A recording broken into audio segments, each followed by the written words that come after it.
and all the organizers who have conducted this faculty development program in such beautiful manner. I would like to give everyone I would like to give everyone a brief introduction about today's third technical session resource person. He is Major General. He is from Army background. He is well known and personality. He has his MA LLB in 1982. He was Army Postal Service for 21 years and got appointments. He is a keen writer. He is already author of 4 books. His research work is based on Valmiki Ramayana. His articles are regularly published in Himachal Dastak. He is also chairperson of managing committee of GGDSD College, Khariguna. Sir will be speaking on the topic of National Education Policy, a critical appraisal. Now I request Sir kindly proceed this lecture. Over to Sir. Thank you very much, ma'am. Dr. Meenakshi, my audio and this slide is clear, absolutely? Yes, sir. Okay. Good afternoon, everyone. Though the topic is the critical evaluation of the national education policy, but I thought that some sort of introduction is required before I come straight away to the issues involved in the new education policy.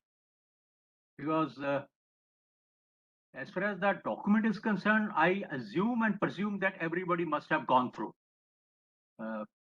Everybody will be well aware that what's the intention about the intention of the government and what different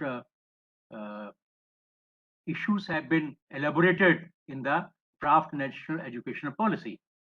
However, there are so many practical things are there, which when I show the presentation, definitely I will try to highlight those issues also. But before that, you see that we should not view the NEP only some sort of a policy which is coming to change the syllabus or the curriculum or the schedule or the routine or the courses, etc.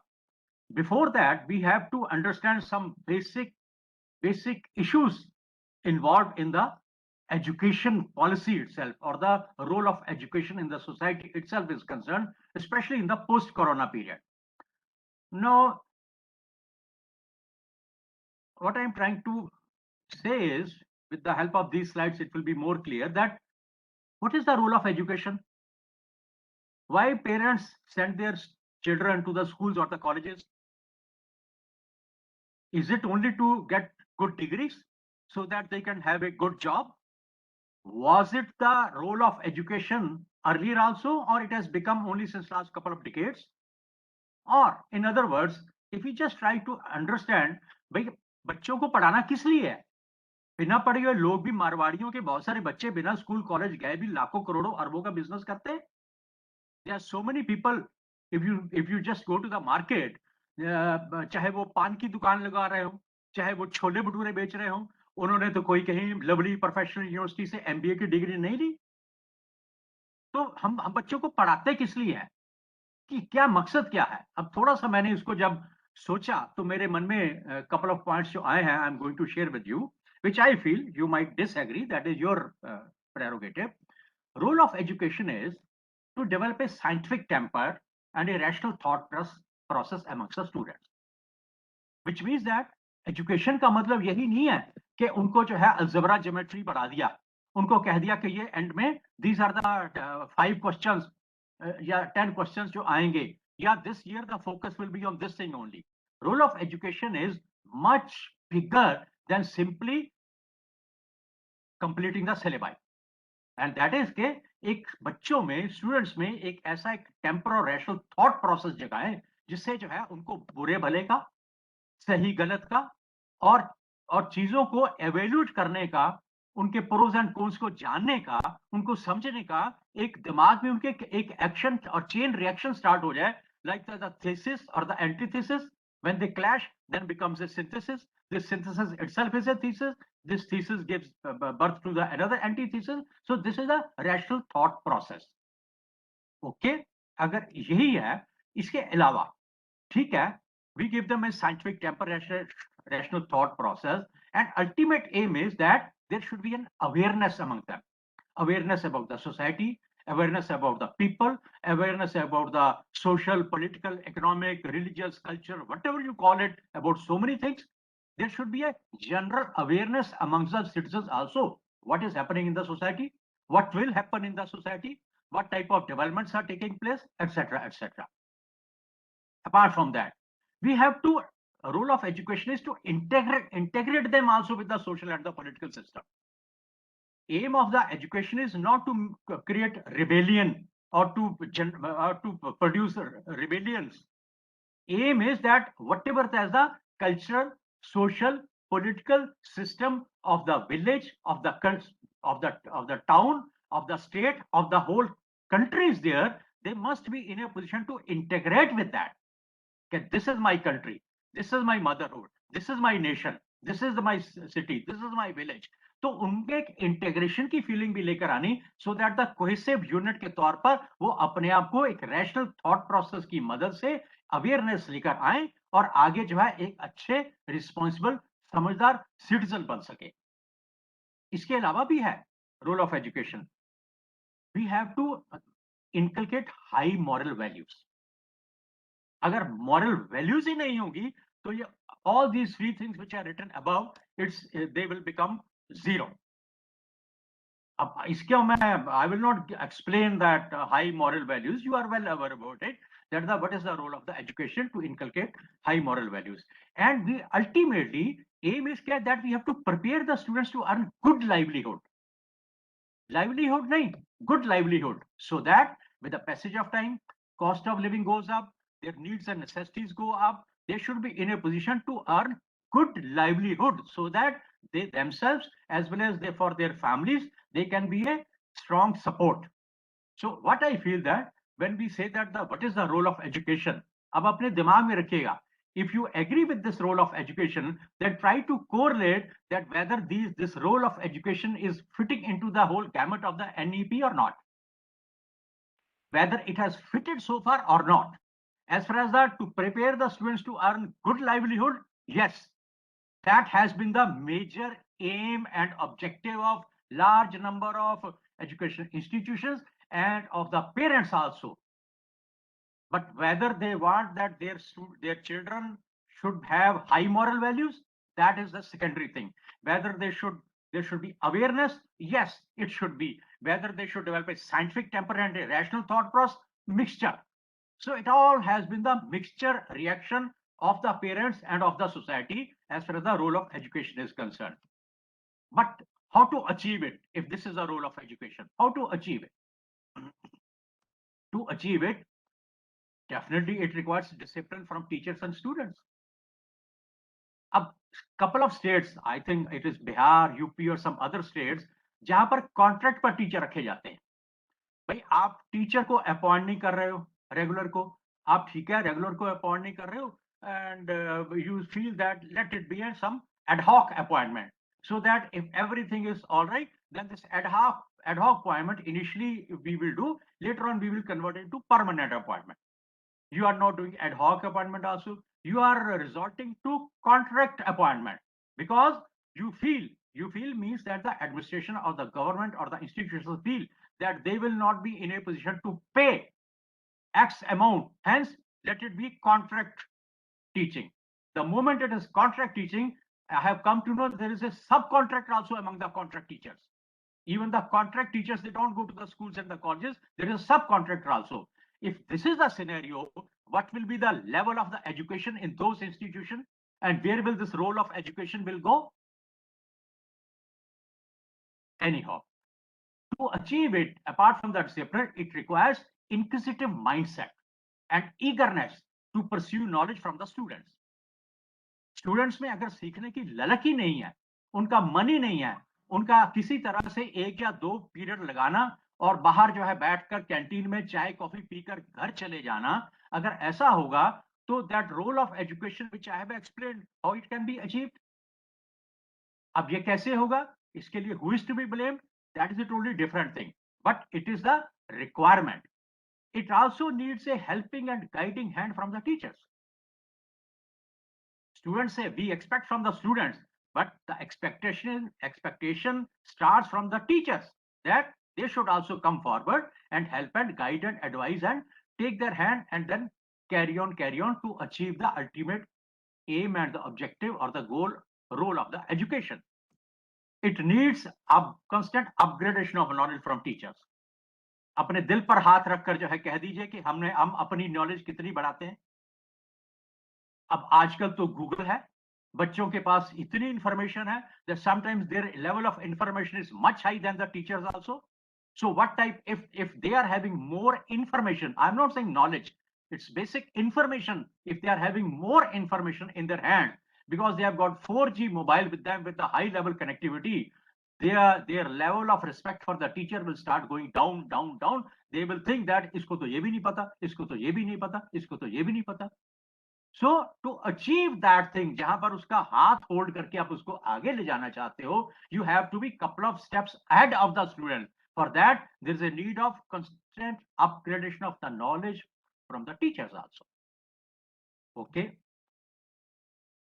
It needs fair play, competitiveness, rewards and appreciations at both levels. ये society का, किसी भी organisation का trend है।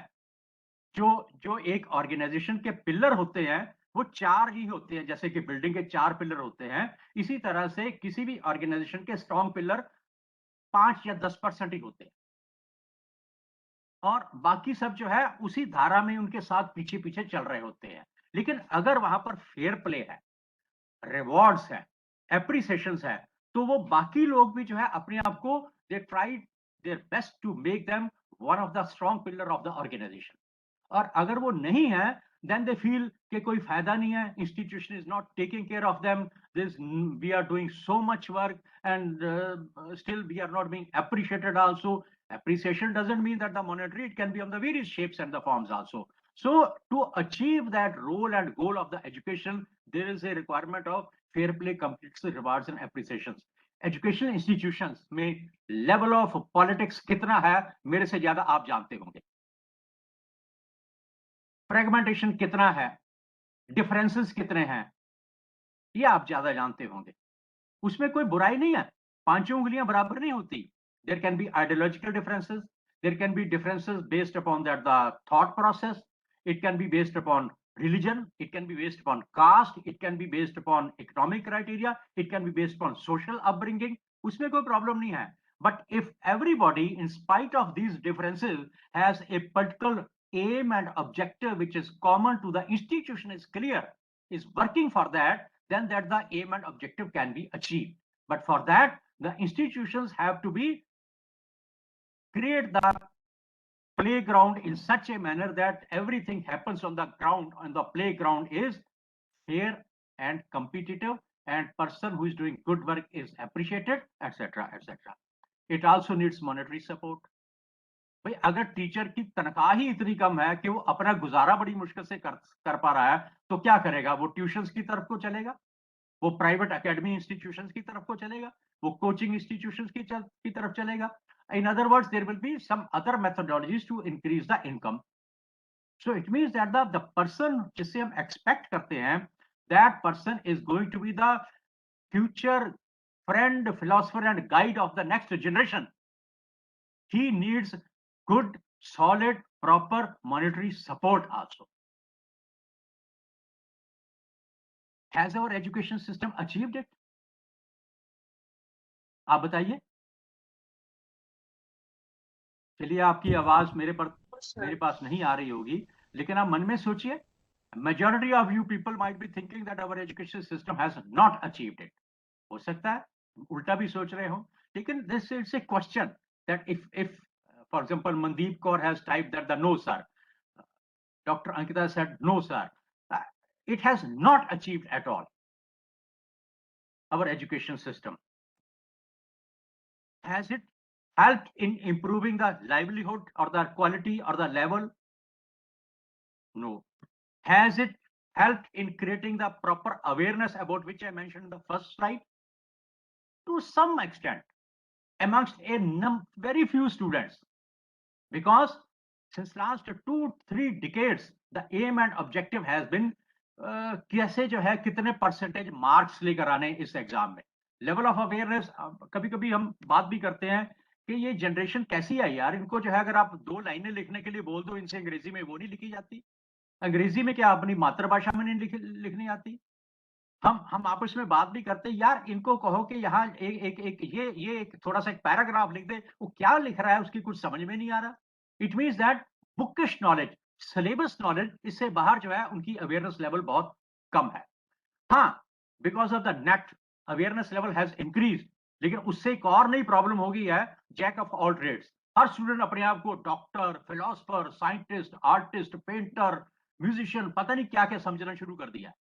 उससे एक नई problem शुरू हो रही है कि and result is that it's a confused generation which can talk on every subject in bits and pieces, but the moment you try to open the mind, he felt confused and starts looking towards the Google Baba.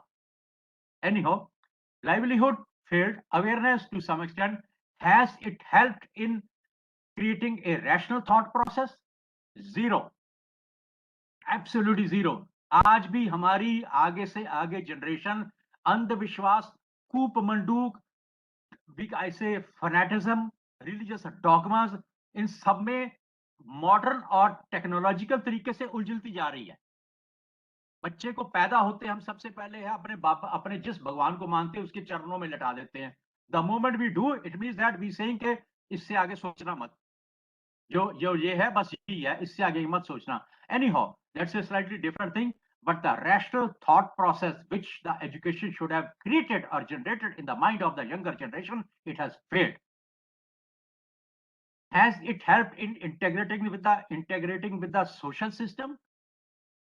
कौन सी सदी में जी रहे हैं, कितने हम अपने आप को मॉडर्न मानते हैं, और वोट डालते वक्त हम कास्ट, रिलीजन उसके बेसिस पर करते हैं, और हम हिंदू मुस्लिम हो गया, हिंदू ईसाई हो गया, ये हो गया, वो हो गया, शेड्यूल कास्ट हो गया, वो हो गया, ये हो गया, इन्हीं में अपने आप को इतना उलझा लेते हैं कि that we are not in a position to integrate itself with the social system which can lead us to the overall development of the country. So has it been successful to inculcate high moral values?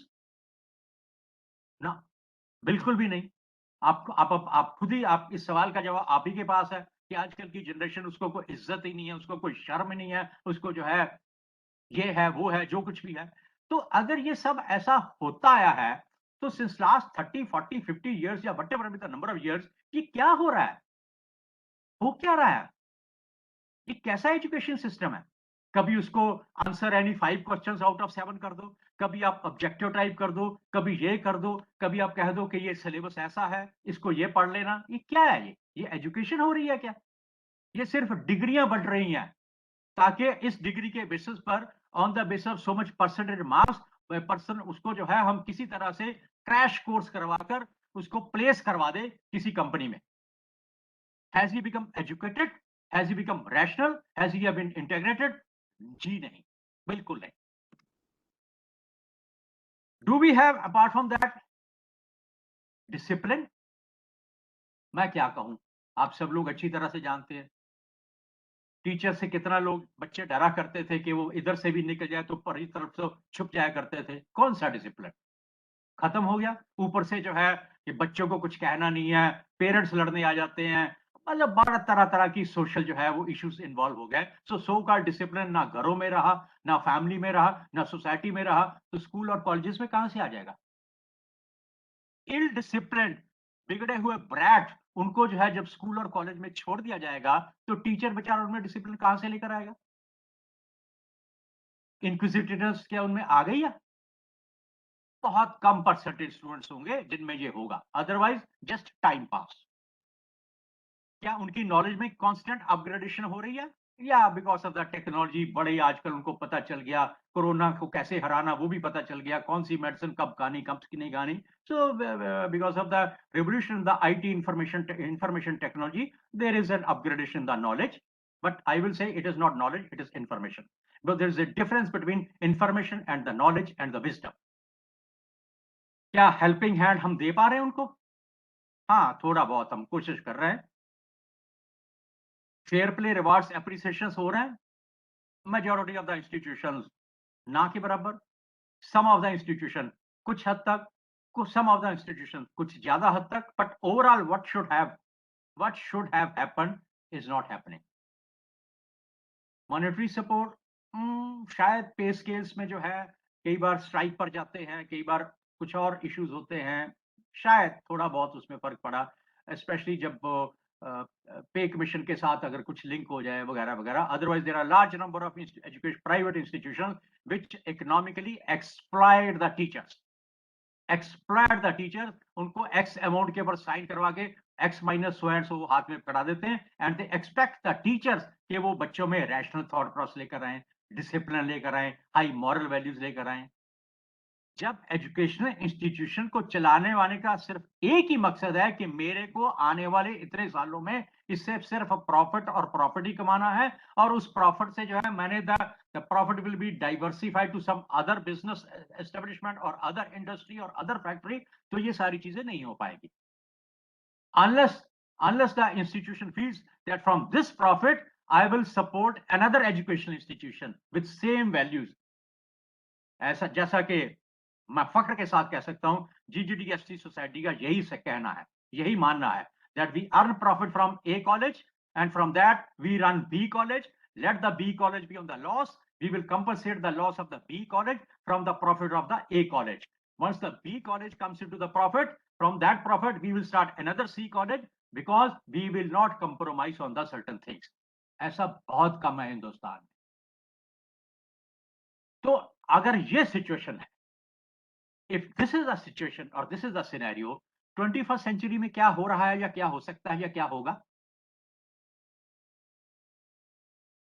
आपके सामने. How much the online teaching has increased. Initial couple of months everybody was thinking अच्छा हुआ online teaching हो गया, अब मेरे को जो है सिर्फ 1-2 घंटा कोई क्लास लगानी है और उसके बाद छुट्टी, घर बैठो आराम से. But you are well aware how much the pressure has increased because of the online teaching. So 21st century online teaching will continue to increase, which means there will be need and requirement of the connectivity at the domestic and as well as the institutional level. ये कुछ समय की बात है, उसके बाद everything is becoming paid. It means that the economic area also there will be pressure on the institutions, pressure on the individuals also, which means that the cost will go up. Quality will also be affected, क्योंकि online teaching में वो बात तो नहीं हो सकती जो face to face है.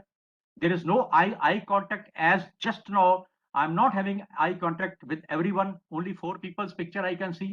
अगर मैं बाकियों की मैं चेहरे देखने लग गया तो मैं ये पीपीटी कैसे दूंगा? So I don't know how many are sleeping, how many are interested, how many are feeling bored. If I would in the class, मेरे को देखते पता चल जाता है यार कुछ लोग तो उबासी ले रहे हैं, कुछ लोग जो है नीचे चुपके से मोबाइल पर अपने मैसेजेस पढ़ रहे हैं. सो ऑनलाइन टीचिंग से क्वालिटी को तो ड्रास्टिकली फर्क पड़ना ही था, पड़ा है. आगे इसमें इंप्रूवमेंट के चांसेस है. How it will happen that we have to see. And hardly any extra curricular activities. Whatever effort you make on the online push-up competition, online poster making competition, what इसका कोई match नहीं है जब तक आप बाहर ground में जाकर, ओपन स्पेस में जाकर स्पोर्ट्स की एक्टिविटीज ना हो, डांस ड्रामा ना हो, कल्चरल एक्टिविटीज ना हो, एंड यू और बहुत सारी और ऐसी चीजें हैं जो एक्स्ट्रा करिकुलर एक्टिविटीज का पार्ट एंड पार्सल है. सो because of the in the 21st century, because of this online teaching is increasing, these are the issues which are very, very seriously affecting the teaching, quality wise, cost wise. Skilled based education. 21st century मांग रही है skill based education. Now I am taking you slowly to the NEP. बड़े बड़े engineer, fuse लगाना नहीं आता घर में, मैकेनिकल इंजीनियर, इलेक्ट्रॉनिक इंजीनियर, जो मर्जी कह लो, IIT से डिप्लोमा किया, डिग्री की, अगर पानी की टोटी लीक कर जाए उसके लिए भी वो प्लम्बर को के पीछे पड़ते हैं, यार आकर जरा देख लेना, अभी तुम वहां पर क्या कर रहे थे इतने सालों से। टायर पंक्चर हो गया, पंक्चर लगाना नहीं आता उनको। ये सारी छोटी छोटी चीजें जो है which are the basic skills which in the European countries are taught right from the beginning have been totally missing. It means that educated degree holders, such type of people were dependent on unskilled uneducated people for their day to day activities. तो कैसी education हमने दी, कैसा हमने structure बनाया कि भाई तुम पढ़ लिख जाओ लेकिन सारे काम इस तरह के करने के लिए अनपढ़ के ऊपर तुम डिपेंडेंट हो। किस चीज की पढ़ाई, white collar job, mechanical system, बाबूगिरी, अफसरशाही। 21st century will be skill based education, it will be technology based education. ये दो चीजें जो है आप ख्याल रखिएगा। 21st century will be research based education. इसका मतलब कि जितना आप रिसर्च करोगे you will get so many multi-dimensional issues and the angles coming to you and you will be in a position to prove something new which will be based upon lot of extensive study, knowledge and interaction. So it will be highly competitive also. 21st century. It will require constant updating. अभी 2G गया, 3G आया, 4G आया, अब 5G की शुरू हो गया। और इसके साथ साथ जो है initially there was only that the Cisco, then Google Meet, then Zoom, then Skype, then this thing, then that thing. It means that your gadgets will also require the constant updating also. You yourself require constant updating. अब ये थोड़ी कि मेरा ये PPT है तो इसके लिए मैं किसी बाहर से जो है दुकान वाले को बुला लूं कि यार आकर जरा मेरा ये चलाना कैसे चलाओगे। I will have to run, I will have to learn how to run it also. So it requires constant updating in various areas जहां पर मेरा पहले कोई मतलब नहीं होता था। This is going to be the scenario in the 21st century.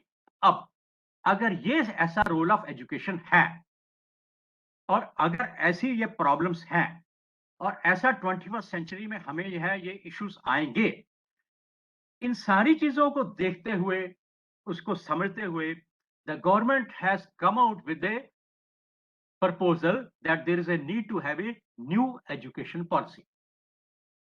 New education policy बहुत लंबा डॉक्यूमेंट है, मेरे पास है पूरा document, I have gone through, but I am not going to discuss with them कि वो नर्सरी से प्री नर्सरी से लेकर जो है वो कैसे कैसे क्या होगा।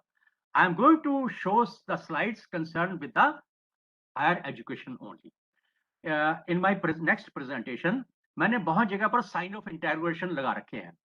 साइन ऑफ इंटरोगेशन का मतलब है कि यहाँ पर गड़बड़ है, यहाँ पर क्लैरिफिकेशन की जरूरत है, यहाँ पर कंफ्यूजन है, एंड यहाँ पर अगर इसको अभी से नहीं देखा गया then there will be lot of problems in the near future. So just give me 1 minute break, I'll have a glass of water, then I will switch over to the next PPT.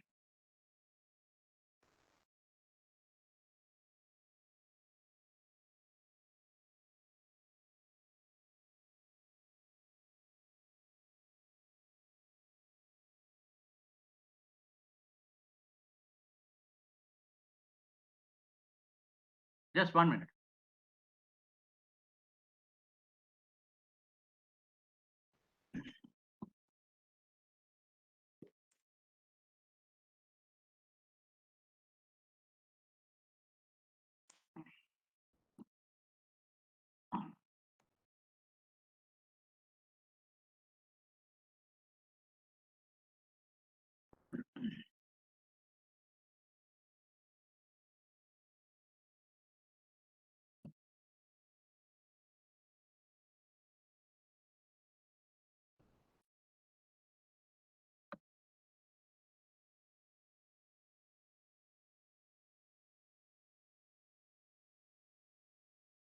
Yes, sir. Okay.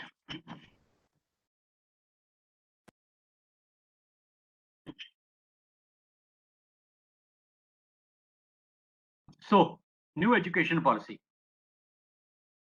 As I mentioned कि मैंने इसको I have focused it on the higher education. Para 9.1.1, what it says. quality higher education must enable an individual to study one or more specialized areas of interest at a deep level. मेरा यहाँ पर question है, इसका क्या मतलब हुआ? मुझे नहीं समझ में आया. I have discussed with good number of educationists also, भी इसका क्या मतलब हुआ? Supposing I am an individual, आप मेरे को बोल रहे हो कि आपको मैं ऐसा एक scenario I will create where you will be in a position to study more than one specialised areas of interest at a deep level. Okay, supposing मैं कॉमर्स का स्टूडेंट हूं. कॉमर्स का स्टूडेंट जो है, how much time it takes for me to study the commerce if the classes are offline? I'm coming to the college, spending say 3 to 4 hours, whatever maybe the number of hours are there, to study various subjects, attending various classes, etc. Now you say कि आपको इसके साथ एक और specialised area of interest, वो भी deep level पर पढ़ने का मौका मिलेगा. कब मिलेगा मुझे मौका? कैसे मैं पढ़ूंगा उसको? चलिए मान लेते हैं मैं कॉमर्स का स्टूडेंट हूं and I am a very keen sportsman also. तो मुझे फुटबॉल खेलने का शौक है. ठीक है, मैं कॉलेज की ग्राउंड है उसमें आइदर या ड्यूरिंग जब मेरा whenever the period is free मैं जाकर किक मारता हूं, थोड़ा खेलता हूं. या कॉलेज की टीम बन गई है, वो every day they are practising also, I am also practising with them. So that I am doing as a part of my hobby और द पैशन. लेकिन मैं उसका डीप लेवल पर नॉलेज कैसे लूंगा? डीप लेवल के लिए तो I will have to spend another 2 to 3 to 4 hours per day. इसका मतलब क्या हुआ? आप क्या चाहते क्या हो?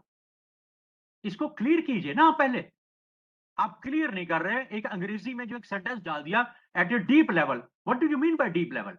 चलिए उसके बाद कहते हैं कि आप में हमने कैरेक्टर बनाना, कॉन्स्टिट्यूशनल वैल्यूज बनानी, क्यूरियोसिटी, साइंटिफिक टेम्पर, क्रिएटिविटी, ये सारा सब कुछ चीजें आपके अंदर जो है डाल देनी है. और ए range of discipline including science, social science, arts, humanities, ये सब देने हैं. हाँ तो मिल रहा है ना अभी? क्या प्रॉब्लम है? I am students of physics, लेकिन मेरे को टेबल टेनिस खेलने का शौक है. This facility is available in the college, I go and play table tennis. अभी क्या प्रॉब्लम क्या है? मेरे को पेंटिंग का शौक है या मेरे को एक्टिंग का शौक है. I have joined the dramatic club of the college, और जब भी कुछ होता है वहां पर यूथ फेस्टिवल होता है, आई पार्टिसिपेट. तो ये क्या है? क्या आप क्या इतनी 6 लाइनों में आप क्या नई चीज देने जा रहे हो which is not available as on date? और and if you are trying to give something new, you say कि नहीं मैं तेरे को डीप लेवल पर जो है तुम्हारे इंटरेस्ट को डेवलप करूंगा. कैसे? इसका मैंने सारा डॉक्यूमेंट देखा. कैसे कैसे होगा? कैसे ये? इसके बारे में मुझे कहीं कुछ नहीं मिला. So in my presentation wherever the question marks are there, I will be raising the questions. You might be having the answers, but I could not find the answers, or I feel that there are certain gaps are there जिनको fill up करने की कई जगह पर बहुत कोई कोशिश नहीं की गई है. सिर्फ एक मैनेजमेंट जार्गन्स की तरह एक लच्छेदार लिफाफेदार इंग्लिश मारकर जो है एक डॉक्यूमेंट तैयार कर दिया गया. There are so many good things also, but wherever I put my own doubts. Higher education must enable the development of an enlightened, socially conscious, knowledgeable and skilled nation. बहुत अच्छी बात है. यही तो हम कह रहे थे कि this is the role of education that can find and implement robust solution to its own problems. मतलब क्या हुआ इसका? क्या मतलब हुआ इसका? आप यहीं पर रुक जाइए ना कि आपको एनलाइटन करना है, सोशली कॉन्शियस करना है, नॉलेजेबल बनाना है, स्किल्ड नेशन बनाना है. हाँ, यही तो है role of education, which I was trying to share with you in my PPT. तो अब इसमें क्या नई चीज आ गई? नहीं, ऐसा कर देना कि उसके बाद आप अपनी प्रॉब्लम का हल खुद ढूंढो. मतलब क्या हुआ इसका? तो मुझे पंक्चर लगाना सिखाने जा रहे हो आप? मेरे को फ्यूज लगाना सिखाने जा रहे हो? मेरे को एनलाइटन्ड सोशली करके मेरी सारी कास्ट, रिलीजन, क्रीड, कलर, ये सारी प्रॉब्लम का सॉल्यूशन मैं अपने आप निकालूंगा? ये क्या मतलब क्या हुआ इसका? I could not find the answer. Purpose of high quality higher education is more than the creation of picture more than the creation of greater opportunities for individual employment. बहुत अच्छी बात है. That the employment opportunities should be as vast as possible. Key to more vibrant, socially engaged, cooperative communities, happier, cohesive, cultural, productive, innovative, progressive, prosperous nation. ये सब ड्रामाबाजी है. इससे कुछ नहीं निकलने जा रहा इस पैराग्राफ से. 9.1.3 ये 1200 कितने पेज का जो है, मैं भूल गया कितने पेज का है. इतने पेज का डॉक्यूमेंट्स को इतना बल्कि बनाने में क्या आपने हासिल किया? इसका क्या, ये क्या है? ये कोई पॉलिटिकल स्पीच हो रही है? ओके, अब वो बताते हैं कि भाई हमारे एजुकेशन सिस्टम में सीरियस प्रॉब्लम्स है। बिल्कुल है, severely fragmented higher education system है। जो स्किल्स है उनको डेवलप करने के लिए यहाँ पर अपॉर्चुनिटीज नहीं मिल रही। ठीक है, sorry, limited access particularly in socio-economical disadvantaged areas, पिछड़े हुए इलाकों में वो फैसिलिटीज अवेलेबल नहीं है विद फ्यू HEIs। भाई पिछड़े इलाकों में HEI कहां से आ जाएंगे? वो तो इलाके ही पिछड़े हैं, वहां पर सड़क नहीं है, वहां पर बेसिक मेडिकल फैसिलिटी नहीं है, वहां पीने का पानी नहीं है, वहां कई जगह पर जो है कनेक्टिविटी नहीं है, नेट नहीं है। तो वहां कहते हो कि वहां पर लोकल लैंग्वेज में सिखाने के लिए हायर एजुकेशनल इंस्टीट्यूशंस नहीं है। अरे बेसिक्स तो दो ना पहले आप। 1947 से लेकर काफी कुछ सालों तक हर पॉलिटिकल पार्टी की का एक हिडन एजेंडा रहा है कि फीमेल पढ़ ना जाए कहीं। अगर फीमेल पढ़ लिख गई, then they will start standing on their own feet, they will start questioning, they will start challenging, they will become conscious, they will become fully aware about their fundamental rights and other things। इसलिए गांव को पिछड़े रखो, अगर वो पिछड़े रहेंगे तभी जो है हमारा फायदा है। तो अब जब सोशली इकोनॉमिकली एरियाज ही डिसएडवांटेज हैं, वहां पर HEI का क्या करोगे आप? आप कहो कि वहां पर मैंने बेसिक एजुकेशनल फैसिलिटी देनी है, वहां हायर एजुकेशनल इंस्टीट्यूशन नहीं चाहिए, वो चाहिए थोड़ा और ऊपर जाकर। चलिए उसकी भी उन्होंने आगे बात कही है। दिस इज आल्सो करेक्ट के limited teacher and institutional autonomy है, इसके ऊपर मैं थोड़ा सा क्रिटिकली आगे आऊंगा। Inadequate mechanism merit based career, बिल्कुल सही बात है। रिसर्च में कोई एम्फोसाइज नहीं हो रहा, ठीक है। इनइफेक्टिव रेगुलेटरी सिस्टम है, बिल्कुल सही बात है। Large affiliating university resulting in low standards of under graduate education, बिल्कुल सही बात। अंडर ग्रेजुएट एजुकेशन को जो है तो बहुत ही लो लेवल पर रखा गया है, और जहां ऊपर जाकर फी स्ट्रक्चर बड़ा हाई हो जाता है उसको टॉप लेवल पर रखा गया, ताकि they lure the students in that higher bracket of the fee structure, conduct those courses and get them placed, and then say that देखा मेरी यूनिवर्सिटी से, मेरे कॉलेज से कितने बच्चों की इतने बड़े पैकेज की प्लेसमेंट हुई है। But are those institutions are really playing an effective role in the overall development of the education? Policy's vision includes following key changes.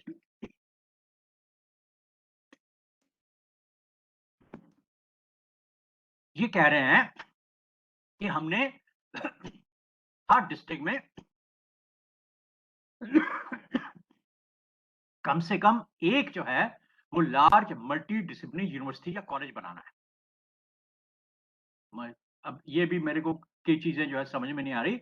हाँ, ये कह रहे हैं कि जिसमें लोकल और इंडियन लैंग्वेजेस में हो। अब लेट्स से केरीगोना तो बड़ा छोटा सा है, कोई भी डिस्ट्रिक्ट ले लेते हैं, let's say Ambala.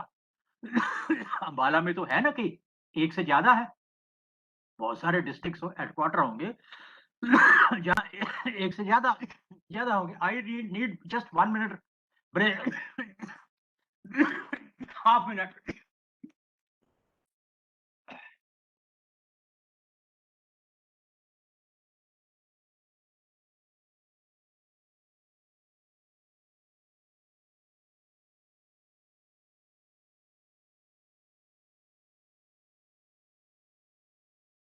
Okay.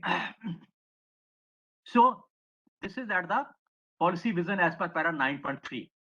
They say we have to move towards faculty and institutional autonomy. क्या मतलब हुआ? फैकल्टी ऑटोनॉमी का मतलब क्या है? किस तरह की ऑटोनॉमी फैकल्टी को देने का इरादा है? क्या करेगी फैकल्टी? इंस्टीट्यूशन को ऑटोनॉमी देने का मतलब है कि institution will design its own, will finalise its own courses, will design its own syllabus वगैरह वगैरह वगैरह, जो मार्केट के हिसाब से होंगे और जिनकी whose importance will be very very relevant also। but what do they mean by the faculty autonomy? कोई एक्सप्लेन करे? उन्होंने इस चीज को कहीं एक्सप्लेन नहीं किया है। they say that we will revamp the curriculum, pedagogy, assessment and student support for enhanced student experiences। student support का क्या मतलब है? what type of student support? किस तरह से स्टूडेंट्स को सपोर्ट करना है या स्टूडेंट्स को इन्वॉल्व करना है, it has not been explain in the document. थोड़ा प्रेशर पड़ रहा है, सो मैं जहां साइन ऑफ इंटेरोगेशन है डॉक्टर मीनाक्षी, मैं उसी को एक्सप्लेन करूंगा, ठीक है? हाँ जी सर, मुझे भी लग रहा है आप ज्यादा एक्सर्ट कर रहे हैं और मैं तबीयत खराब हो जाएगी कहीं। नहीं, मैं आई विल हाईलाइट ओनली जहां साइन ऑफ इंटेरोगेशन है, बाकी you right. Can go through.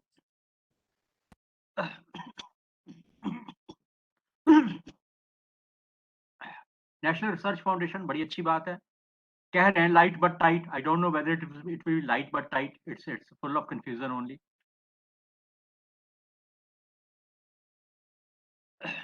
ये भी सही है, ठीक है, इरादा है कि प्राइवेट फिलैंथ्रोपिक यूनिवर्सिटीज को लेकर आना है, ऑनलाइन एजुकेशन, ओडीएल के ऊपर एम्फोसिस है, इंफ्रास्ट्रक्चर करना है, इट्स गुड थिंग। लेकिन main thrust is to end the fragmentation of higher education by transforming higher education into large multidisciplinary universities, colleges and HEI cluster knowledge hubs, each of which will aim to have 3,000 or more students. Why do you want 3,000 or more students? आपने क्या सर्वे किए हैं सारे? How many students are there? Have you checked that the logistics also? Which college is having the infrastructure as on day from building point of view, from playground point of view, laboratory point of view, hostel point of view, where the 3,000 students can be accommodated? Have you cross-checked that if this is the college, place A, then how many nearby colleges are situated at how many kilometers? And the students coming from which direction will go to which college, and how much will be the travel time and the time spent on them? Who will bear the cost and who will calculate that how much time is being taken? ये मतलब ये क्या क्या चाहते क्या हो आप चाहते हो कि ये छोटे छोटे कॉलेजेस है, इनको जो है आप कहो कि इसकी बजाय ये मेरा एक कॉलेज है which is the having a sort of the cluster जहां each and everything is there. Now, for example, let's say that there is a college with 2,500 to 3,000 students in and around Banur or Rajpura, and there is a college at Kheri Gurna. So Kheri Gurna college feels that these things are not available with me.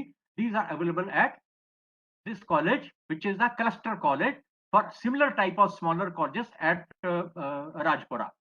Now, the students who are coming to Kheri Gurna from Shambhu side, will they have to travel another 10 kilometer plus to go towards Rajpura? When they will travel, how they will travel, who will take the transportation, who will bear the expenditure, or they will have to travel their own? Have these logistics been taken care of? What you want to aim by having a so-called cluster? आप कहो कि भाई you are the degree college, you are providing these courses, okay, but along with that there should be some sort of the multidisciplinary facilities available also. आप बताइए कि इन multidisciplinary facilities को किस तरह से जो है और एनकरेज या इंक्रीज करना है? ये क्लस्टर की चीज क्या है? I have fail to understand कि इससे आप क्या हासिल करना चाहते हो कि एक बड़ा बना दूंगा। And if you see the vision document, बात करते हैं हम नालंदा यूनिवर्सिटी के साथ कंपेयर करते हैं कि किसी जमाने में 4,000 साल पहले मेरे पास नालंदा और तक्षशिला में दुनिया भर के आते थे। अरे भूल जाओ यार 4,000 साल पुरानी बातें, अब आज की बात करो। आज जो है एक 4 किलोमीटर 3 किलोमीटर ट्रैवल करने के लिए, specially for the girl students, it's a very risky. उस जमाने के साथ क्यों कंपेयर कर रहे हो? Even for the parents also, it will be very much cost effective. It's a different times. Don't take the example of Nalanda, Takshila, etc. आप छोटे छोटे तक्षशिला जो है समय के साथ उन्हीं कॉलेजेस को कहो कि you become mini Takshila in the future. Kheri Gurna, you start standing on your own feet in the next 10 years. Rajpura, you stand standing on your own feet in the next 5 years. But don't say कि मैंने cluster बना दूंगा, फिर आप ऐसा करो, आज इस कॉलेज में ये पढ़ने जाना, परसों उस कॉलेज में ये पढ़ने जाना। ये क्या तमाशा है? ये कहते हैं इससे स्टूडेंट्स को आर्टिस्टिक, क्रिएटिव, एनालिटिक सब्जेक्ट्स पढ़ने का मौका मिलेगा, तो पहले नहीं मिलता था। पहले क्या कॉलेजेस में डांस, ड्रामा, पेंटिंग, फेस्टिवल, ये कल्चर, ये वो सारी एक्टिविटीज नहीं होती थी। You groom those activities, you develop those activities, you encourage the colleges to develop those activities. आप ये क्या चीज लेकर आ रहे हो, मुझे कुछ समझ में नहीं आ रहा। ये वही जो मैंने कहा, तक्षशिला, नालंदा, वल्लभी, विक्रमशिला की एग्जांपल, जहां हजारों स्टूडेंट्स आते थे। See that the somehow it said that it's a thought process of the present government which has been reflected in this new education policy. सब कुछ पीछे से इंस्पायरेशन, फिर आगे को चलना है। अरे यार पीछे को छोड़ो यार, अब आज जो है आज से आगे चलो। Okay, you take the inspiration, you take the ideas, but don't try to implement in the similar manner as like it was implemented 4,000 years back. You take the good things from the past and see how these can be modified and implemented in the present scenario. तो document बहुत बड़ा है, थोड़ा सा मैं उन्हीं चीजों को मेंशन करूंगा। ऑटोनोमस डिग्री ग्रांटिंग कॉलेज की भी बात की है उन्होंने, इसको आप थोड़ा पढ़ लीजिए।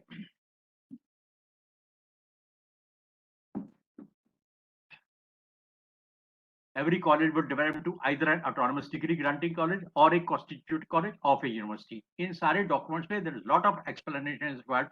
अभी मैं आपको एक एग्जांपल देता हूँ। I did MA political science. I did LLB also. So when I was preparing for the IAS, so there used to be two optional subjects. अभी भी हैं. So I chose, my first option was law, another was political science. आप सोचेंगे but natural आपने political science किया है तो साथ में लॉ भी किया। couple of my friends who did BSc or some botany, BSc in botany, something else. So उनको भी मैंने कहा कि जैसे मेरा बैचमेट था, roommate, he joined the police service, he did BSc and then law along with me. So he asked me कि यार क्या करूं मैं? So I said कि you take political science. He said कि यार मैं सोच रहा था बॉटनी लेता हूँ या वो लेता हूँ, तुम मेरे को पॉलिटिकल साइंस बोल रहे हो। I said you have done law along with me. There is a constitutional law you have studied. When you prepare for the general studies paper, that history subject, history section, you will have to study the history of India. Along with that, you will have to study the Indian Constitution also. So if you take political science, again there will be the Indian Constitution. So Indian Constitution will figure in general study, in law and political science. So एक subject 3 जगह काम आएगा। अब यहां मेरा सवाल यह है कि इन सब का इंटीग्रेशन कैसे होगा? जब हम कहते हैं ना कि मल्टी डिसिप्लिन करना है, मल्टी स्किल करना है, तो दो स्किल्स का इंटीग्रेशन कैसे होगा? क्या वाइस चांसलर्स ने कोई ऐसी कोई फ्रेमवर्क बनाना शुरू कर दिया? Whether they have involved the reputed university teachers or they have taken the views of the principals? I was asking from somebody कि क्या हो क्या रहा है? He said कि कुछ नहीं हो रहा, एक ग्रुप बना दिया, ग्रुप माथापच्ची कर रहा है। And now there is a pressure कि इसको 2022 से implement करना। Another point, HEI will have the autonomy and freedom to move gradually from one category to another based on their plans, actions and effectiveness. ये क्या मतलब हुआ? कहां से किधर को जाना है? बताओ ना कि कौन सी कैटेगरी से आपकी तरफ को, और you want that the HEI ultimately should become a university. अच्छा, अगर HEI को यूनिवर्सिटी की तरफ को चलना, it means in future there will be universities only. इसमें कोई डिटेल एक्सप्लेनेशन कहीं अवेलेबल नहीं है। हाँ, एम जरूर है कि बाय 2040 ये करना है, as if that the government feels that it will continue to govern in this country till 2040। I don't know if by chance anything something else happens, whether this document will remain as it is or there will be further modifications in this document. इसी तरह से हर district में एक multi disciplinary HEI establish करने की बात हो रही है। ये सारी चीजें इसमें है। थोड़ा सॉरी, मैं थोड़ा फास्ट चल रहा हूँ अभी। Single stream HEIs will be phased out. All move towards becoming vibrant multidisciplinary institution. भाई मल्टीडिसिप्लिनरी थोड़े बहुत तो आजकल आज की तारीख में हर कोई है, लेकिन आप कहते हो कि तू सब कुछ बन जा। क्या ऐसा क्या बनाकर भी आप क्या क्या हासिल करेंगे? I have no idea.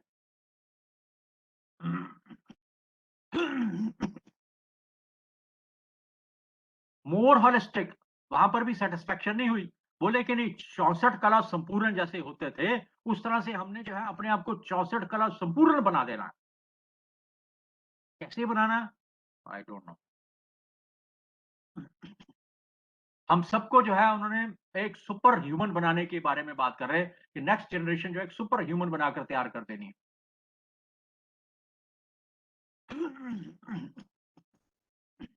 ठीक है, डिपार्टमेंट जो एस्टेब्लिश किए जाएंगे, अच्छी बात है।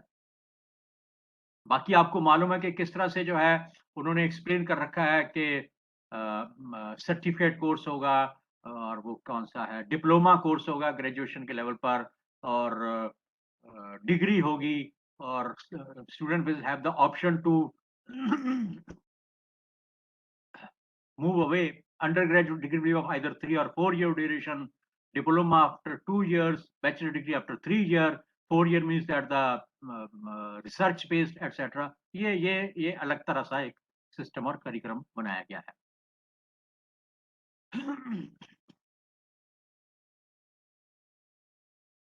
Optimal learning environments and support for students, para number 12 में मेंशन किया है। यहां पर in order to promote creativity, institutions will have the autonomy to innovate on matters of curriculum within a broad framework. वो फ्रेमवर्क जब तक नहीं बनेगा तब तक सॉलिड कंफ्यूजन रहेगा। कोई इधर को चल रहा होगा, कोई उधर को चल रहा होगा, कोई लेफ्ट को, कोई राइट को।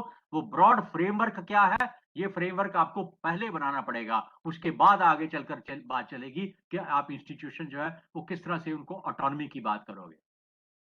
Because curriculum and pedagogy will be designed by the institutions and motivated faculty. Faculty तो और ज्यादा कंफ्यूज होकर बैठ गई है।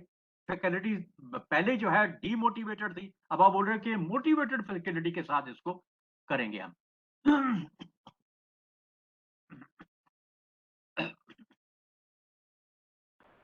अच्छा, थोड़ा सा ये मैं अब इसको फिनिश ही कर देता हूँ। इंटरनेशनलाइजेशन वो ठीक है, एक इंटरनेशनल स्टूडेंट्स ऑफिस एस्टेब्लिश किया जाएगा, इंडियन यूनिवर्सिटीज एस्टेब्लिश करी जाएंगी, फॉरेन कंट्रीज में हमारी यूनिवर्सिटीज होंगी, और we will ask the other countries to open their institution also. और बड़ा मजेदार है ये, motivated energised and capable faculty. कैसे भाई, कैसे, किस तरह से, कैसे आप करोगे? कहने की teaching duties will not be excessive, student ratio not too slight too high. कौन सी रेशियो होगी बताओ जरा, आप बताइए, उसका पूरा करिकुलम बनाइए। पहले इंप्लीमेंटेशन के लिए आपने कह दिया कि 22 में इसको इंप्लीमेंट करो, पहले ये पैरा को एक्सप्लेन तो करो। फैकल्टी को कहेंगे कि उसको फ्रीडम है अपना करिकुलम और वो with in the approved framework बनाने के लिए। कौन सा फ्रेमवर्क, प्लीज एक्सप्लेन। सॉरी, मैं थोड़ा सा गला खराब हो रहा, मैं अभी और ज्यादा नहीं बोल पा रहा था।